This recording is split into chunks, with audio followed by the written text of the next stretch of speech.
Ito mga ka-idol, ang presyo galunggong, mayroong siyang 90 ang kilo.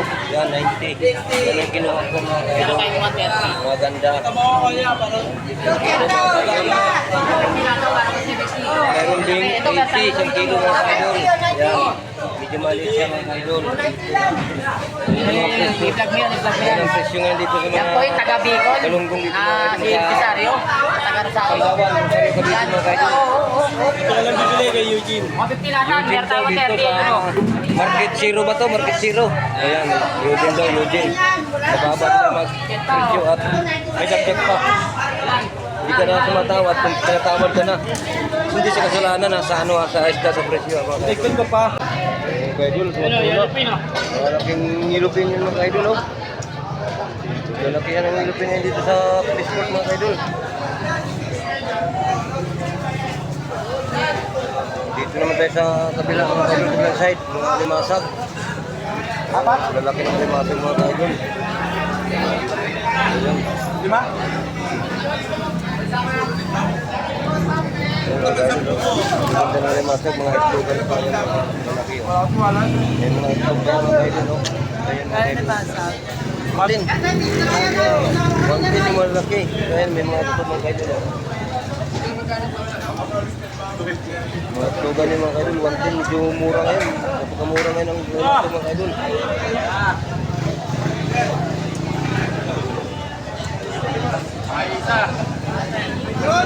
$110 per kilo ng alimasok na malaki ngayon dito mga kaidol sa Fishport ng Rosario, Cavite.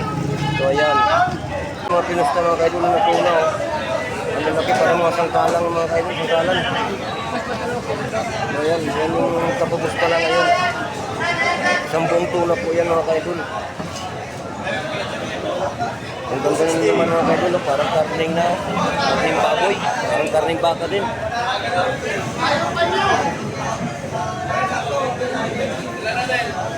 Ayan.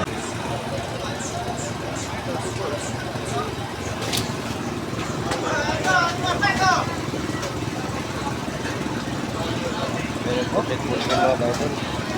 Ang lalaki mga kaidol. 240 per kilo niyan dito mga kaidol ngayon. 240 per kilo.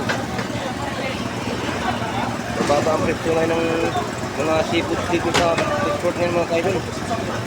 Alimasag, 110 na lang malalaki. Ito, 240 malalaki rin. So ayan mga kaidol ang presyo ngayon. Mga kaidol, buhay na buhay. Napula ako mga kaidol. Nag-iingal ako mga kaidol. Karehong savings mga kaidol. Buhay na buhay. Napula ako na yan. Ayan. Ayan, bato, ipakasariwa, malapula ako. Maganda ng malapula ako. Ito, siyempre. Oh.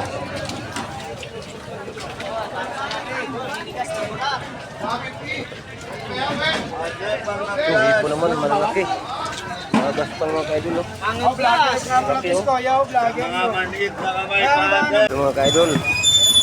Lahat dito, binibili, pati tubig.